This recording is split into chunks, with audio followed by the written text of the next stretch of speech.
পুরাতন কালো ব্যাগগুলিতে, যেটাতে আপেলের চারা স্থানান্তর করব, তার মধ্যে কিছু হলুদ গাছের শুকনো পাতা দিয়ে দিচ্ছি। ভালো করে দেখুন। এর কারণ হচ্ছে হলুদ গাছের পাতার একটা তীব্র গন্ধ আছে। এই গন্ধটা পোকামাকড় এবং ক্ষতিকর জীবজন্তু প্রাণীকে, ছোটো আকৃতির প্রাণীকে দূরে সরিয়ে রাখে। এই কারণে আমি এই কাজটি করছি। আমি প্রথমেই এই ব্যাগের উপর কিছু মাটি দিয়ে দিলাম, যেটার মধ্যে আপেলের একটা চারা স্থানান্তর করবো ইনশাআল্লাহ।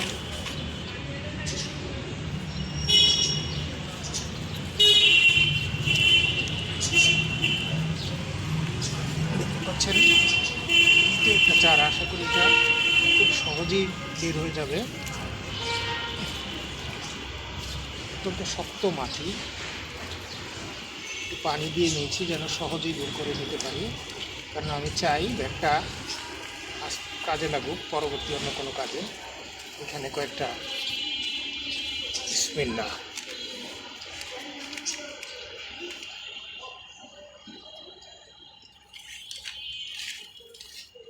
আশা করি খুব দ্রুতই অতিরিক্ত মাটি পাওয়ার কারণে এবং খাদ্য পুষ্টি পাওয়ার সুযোগ তৈরি হওয়ার কারণে এই গাছটা আস্তে আস্তে শক্তিশালী হয়ে উঠবে।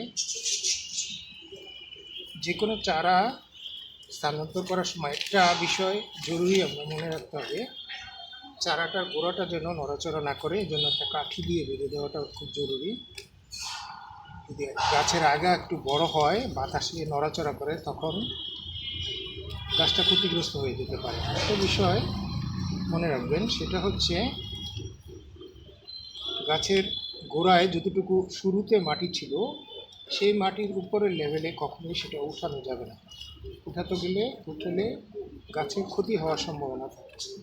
যে দেখুন, আমার এখানে আমি যেহেতু নতুন মাটি দিয়েছি, আমি আস্তে আস্তে খুব বেশি চাপছি না, কিন্তু চেপে দিচ্ছি পাশে। এবং যেখানে এই গাছের গোড়াটা ছিল, সেইখানে কিন্তু আমি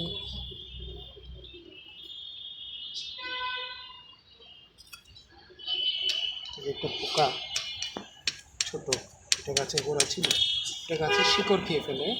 এই কারণে মূলত হলুদ জাতীয় গাছ, হলুদের পাতাটা এটার মধ্যে দিলাম যেন পোকায় ক্ষতি করতে না পারে। এখন বসিয়ে দিব। একটা পটিং করা শেষ হলো, আর একটা করবো এক্ষুনি।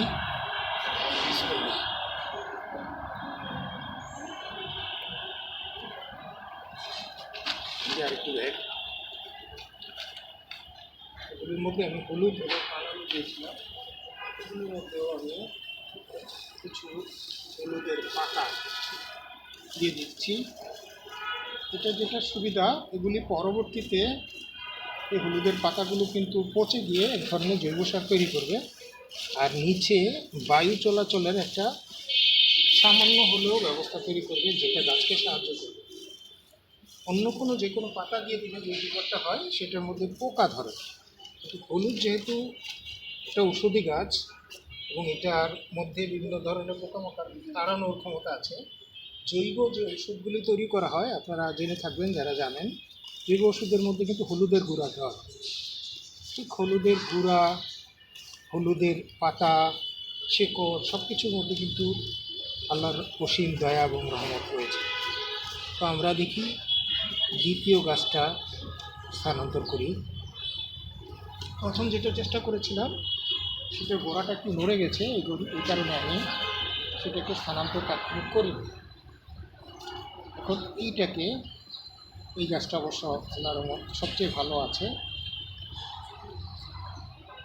দেখেন, এটার মধ্যে পাতা আছে একমাত্র এটাতেই, আর বাকিগুলিতে কিছু পাতাও নাই, ওটার মধ্যে সামান্য কিছু পাতা আছে। দেখি এইটা স্থানান্তর করে দিলে সবার শেষে না হয় সেটা করব।